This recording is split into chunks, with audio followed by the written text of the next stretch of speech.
Muchos de vosotros me habéis escrito en privado para preguntarme qué documento se necesita. Y aquí os voy a dar toda la información, así como la fecha en que todo esto empezará y terminará. Documentos principales que probablemente tendréis que entregar. Uno, prueba de identidad, pasaporte completo, copia de todas las páginas. Documento que muestra que estabas en España antes del 31 de diciembre de 2025. Puede ser sello de pasaporte, billete con fecha previa, etc.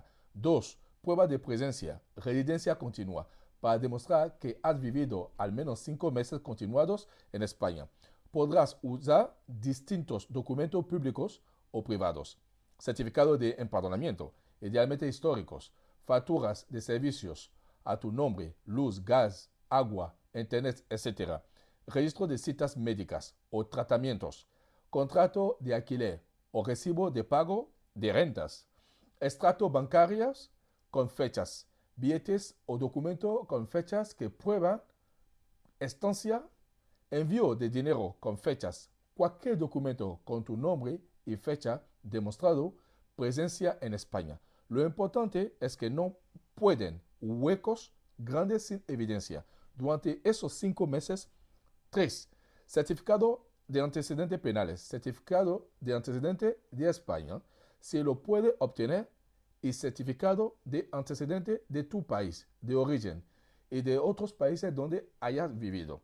Si el documento no está en español, suele requerirse traducción oficial y en algunos casos apostilla legalización. Documento 4. Documento complementario. Si aplica. Esto no siempre son obligatorios, pero ayuda a reforzar tu caso. Carta explicativa de tu situación. Documento de matrícula escolar de hijos, si los incluyes. Recibos de pagos o contratos de servicios. Comprobando de solicitud anterior ante extranjería. Si tuviste otra gestión importante, el proceso aún no ha empezado oficialmente. Se espera que comience en abril de 2026 y termine el 30 de junio de 2026.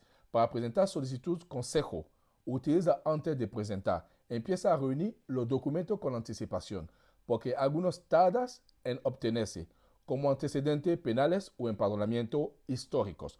Organiza tus documentos por fecha para demostrar continuidad. No pagues a intermediario sin experiencia. Acude a oficial de extranjería o ONG especializada.